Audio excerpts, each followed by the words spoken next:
8h30 sur Al-Oula, ravi de vous retrouver pour cette nouvelle édition. Voici le sommaire. Lancement à Rabat du dispositif de pilotage de la performance des établissements et entreprises publiques. Un chantier stratégique pour le Royaume mené conformément aux hautes orientations royales. Une étape significative dans la mise en œuvre de la réforme de gestion des participations de l'État et de suivi des performances des établissements et entreprises publiques. Amateurs de gibier, la saison de la chasse démarre à travers nos réserves naturelles. À Sfro, les membres des associations de chasse partent à l'affût des palombes, une espèce à préserver à travers la pratique d'une chasse responsable et durable.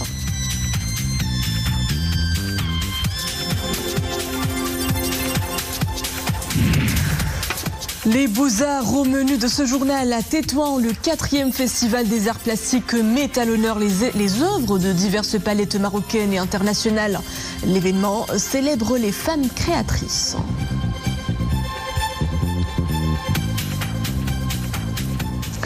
Bonsoir. D'abord, ce message de félicitations adressé par Sa Majesté le roi Mohammed VI aux serviteurs des 2 lieux saints de l'islam, le roi Salman ibn Abdelaziz Al Saoud, souverain d'Arabie Saoudite, à l'occasion du 10e anniversaire de l'allégeance.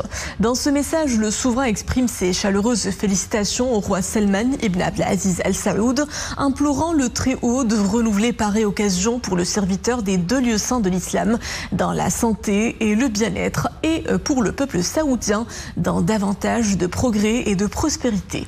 Sa Majesté le roi saisit cette occasion pour exprimer sa haute considération pour les liens solides de fraternité, d'estime mutuelle et de solidarité agissante unissant les 2 pays, réaffirmant sa ferme détermination à poursuivre l'action commune pour les raffermir davantage et consolider la coopération bilatérale au service des aspirations des intérêts communs des 2 peuples frères. En exécution des hautes instructions royales, Abdeltif Loudi, ministre délégué auprès du chef du gouvernement chargé de l'administration de la défense nationale, et le général de corps d'armée Mohamed Barrid, inspecteur général des forces armées royales et commandant la zone sud, ont reçu aujourd'hui au siège de cette administration une délégation de sénateurs américains conduite par M. Jerry Moran. Au cours de cette réunion tenue en présence de l'ambassadeur et d'autres représentants de l'ambassade des États-Unis à Rabat, les discussions ont porté principalement sur les volets de la coopération bilatérale liés aux questions sécuritaires et de défense et la situation sécuritaire régionale. Les sénateurs ont mis en exergue l'excellence des relations historiques d'amitié et de coopération liant les États-Unis et le Royaume, raffermi grâce aux travaux du comité bilatéral consultatif de défense et par l'échange de visites des hauts responsables des 2 pays. Ils ont également salué le rôle important du Royaume sous le leadership de Sa Majesté le roi au service de la paix et de la stabilité en Afrique, en Méditerranée et au Moyen-Orient. Monsieur Loudi s'est félicité de la densité des liens de coopération militaire et de la mise en exécution de la feuille de route pour la coopération en matière de défense signée en octobre 2020, définissant les grands axes de coopération pour la période de 2020-2030. Également à l'agenda de cette délégation de sénateurs américains, des entretiens avec le ministre des Affaires étrangères, de la coopération africaine et des Marocains résidant à l'étranger, Nasser Bourita. Lors de ces entretiens, le sénateur Jerry Moran de l'État du Kansas a mis en avant le leadership de Sa Majesté le roi Mohammed VI, soulignant le rôle important que joue le Maroc dans la promotion de la paix dans la région et dans le monde. Il est très important pour les États-Unis d'avoir des liens les plus étroits et les meilleures relations avec le Maroc, déclare le responsable américain, et qualifiant le Royaume de pourvoyeur de stabilité et de paix dans le monde. Monsieur Moran a également exprimé la gratitude de son pays pour la manière dont le Maroc s'active dans le monde en quête de consensus pour rassembler les peuples. Il a aussi appelé à renforcer les liens de coopération avec le Royaume afin d'exporter le modèle de stabilité du Maroc au reste du monde, en particulier en Afrique. C'est l'un des chantiers stratégiques pour le Royaume, le lancement d'un dispositif de pilotage de la performance des établissements et entreprises publiques. Un projet mené par l'Agence nationale de gestion stratégique des participations de l'État et de suivi des performances des établissements et entreprises publiques conformément aux hautes orientations royales. Une étape significative dans la mise en œuvre de cette réforme. Abir Melouki, Atman Tazi et Manablou. C'est désormais chose faite. Un ambitieux projet est lancé. Le dispositif de pilotage de la performance des établissements et entreprises publiques. Une étape significative dans la mise en œuvre de la réforme de ces structures menée par l'Agence nationale de gestion stratégique des participations de l'État et de suivi des performances des établissements et entreprises publiques. Cette rencontre a réuni plus de 200 responsables des différents établissements et entreprises publiques, les DG, les PDG, les différents directeurs concernés. Et il vient après la rencontre, première rencontre, qui a réuni tous les représentants des directions financières autour de chantier de consolidation des comptes de l'État et le chantier qu'on a lancé il y a 2 semaines qui concerne la mise en place d'un mode de gouvernance adapté dans le cadre de la professionnalisation des instances de gouvernance. Un projet stratégique au cœur de la réforme engagée dans le secteur des entreprises et établissements publics, conformément aux hautes orientations royales.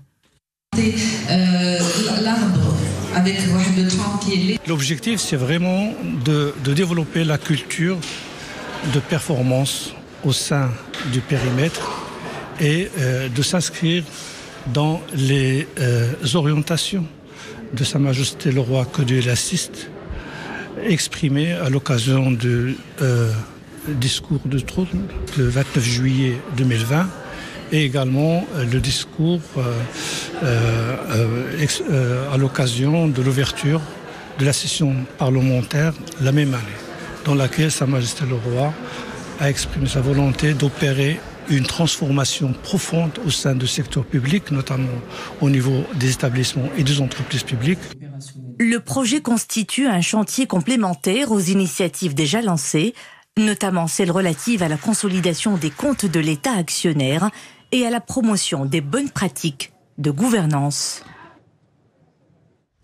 Parlons high-tech à présent et focus sur cette technologie plutôt innovante, le cloud computing, traduisez l'informatique en nuage. Le Maroc se tourne désormais vers cette solution numérique dont l'usage permet un stockage de données à distance plutôt que dans un ordinateur. Une transition qui s'accélère alors que vient d'être lancée l'ambitieuse stratégie Maroc Digital 2030. C'est afin de présenter les opportunités des services cloud que le Congrès national du cloud computing a ouvert sa première édition aujourd'hui à Rabat, à l'université Mohamed VI Polytechnique. L'événement organisé par le ministère de tutelle et la Direction générale de la sécurité des systèmes d'information sous le thème « Assurer une migration sécurisée vers le cloud computing » réunit pendant 2 jours les acteurs privés et publics du numérique autour des enjeux liés à la digitalisation par le cloud.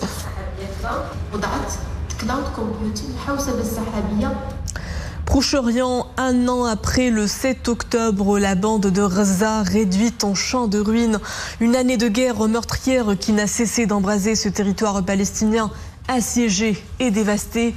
Le bilan humain est désastreux. Plus de 41 800 Palestiniens tués, en majorité des civils. Théâtre depuis une année d'une offensive israélienne, d'une violence inédite, l'enclave palestinienne sombre dans une grave crise humanitaire, la pire qu'elle ait jamais connue. 85% de la population gazaoui, soit la quasi-totalité de ces 2 millions d'habitants, a été déplacée en 1 an, selon l'ONU. Un chaos qui s'enracine au milieu de l'échec de toutes les tentatives de médiation.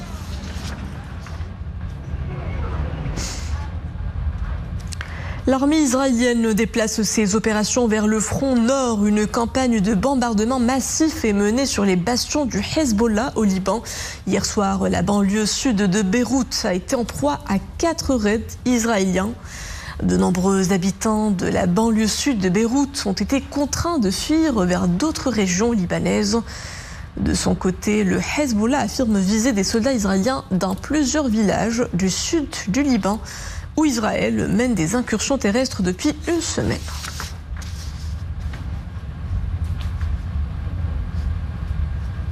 Leur découverte est décisive dans l'anticipation de pathologies graves. Les Américains Victor Ambros et Gary Ruvkun sont les lauréats du prix Nobel de médecine.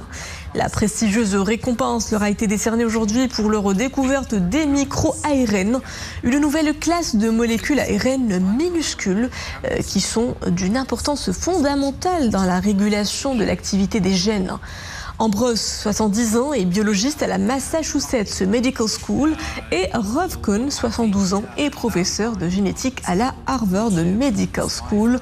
Ils ont publié en 1993 dans 2 articles séparés leur découverte sur un nouveau niveau de régulation des gènes qui s'est avéré décisif. Le moment est très attendu par les passionnés de la chasse. Hier, dimanche, marque le coup d'envoi de la saison de chasse 2024-2025 au niveau de plusieurs de nos régions. À Sfro, la saison a été lancée dans une réserve située au niveau de la commune de Azaba, réputée par sa riche biodiversité en espèces sauvages. Brahim Raouti lui avec Zakaria Moukinbillah. Ils se sont donné rendez-vous dans cette réserve de chasse de la province de Sfro. Affiliés à une association de chasse, ces passionnés ont tenu à être présents au lancement de la nouvelle saison. Mais avant de partir à l'aventure, ces pratiquants doivent vérifier leurs équipements, fusils, munitions, tenue et parfaite attirail du chasseur professionnel. L'année dernière, nous n'avons pas trop chassé, à peine 5 dimanches au niveau de cette réserve. L'idée était de préserver le gibier pour cette année. Nous avons procédé à l'introduction et au lâcher de perdrix. Cette année, nous aurons une abondance de gibier. Nous passons du bon temps, dans un cadre naturel sublime. Nous avons aussi rencontré les habitants des douars avoisinants.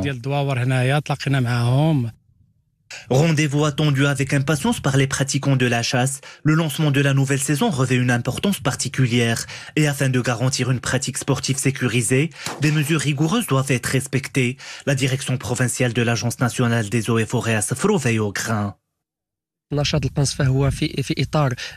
cette réserve, les activités de chasse se déroulent dans un cadre associatif organisé et valorisant. Il y a aussi d'autres activités dans un cadre non locatif qui drainent un nombre important de chasseurs des différentes régions du royaume à cette région, riche de ses potentialités naturelles.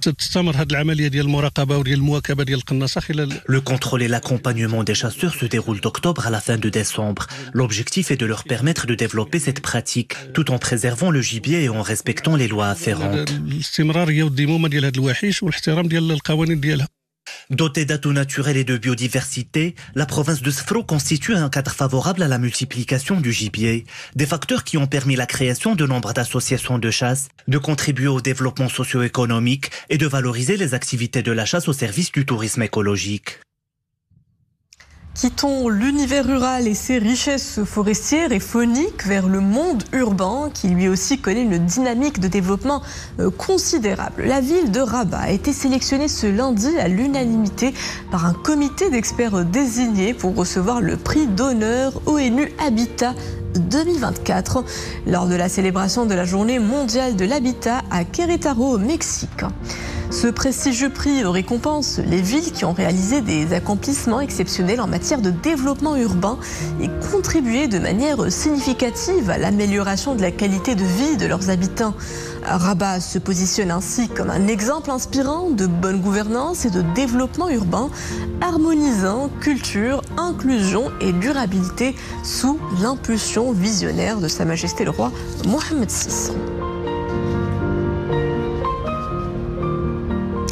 Dernière escale de ce journal tétouin où les aficionados des arts plastiques se retrouvent. La Coulant Blanche accueille la 4e édition du Festival international des arts plastiques, un espace de rencontre et d'échange autour de différentes sensibilités artistiques avec en vedette une remarquable présence des femmes plasticiennes.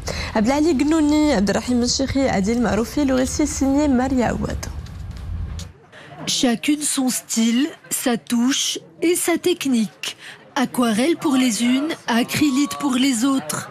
Peinture à l'huile sur toile et reproduction sont le lot de ces 50 artistes qui donnent à voir l'expression même de leur émotion.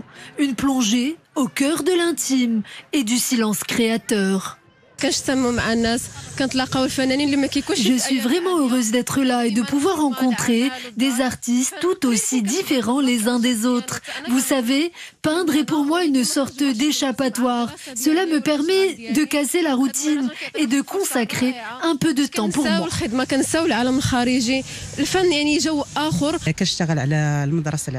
Mon style artistique peut s'apparenter à de l'art naïf en raison des différents symboles que j'aime glisser dans mes toiles. Une initiative qui met en lumière Tétouan, cité millénaire et multiculturelle, surnommée la Colombe Blanche, en raison de sa lumière si particulière. Elle est la muse universelle des artistes du monde entier.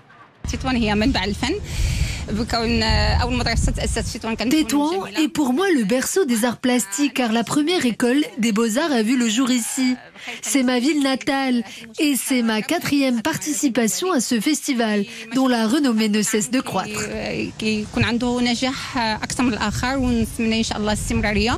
Véritable incubateur d'artistes en devenir, cette 4e édition du Festival international des arts plastiques fait la part belle aux jeunes talents qui, pour éclore, nécessitent un petit coup de projecteur avant de prendre leur envol. Et voilà, c'est ainsi que prend fin ce journal. Merci à vous de l'avoir suivi. Le retour de l'information, c'est à 20h30. Bonne soirée à tous.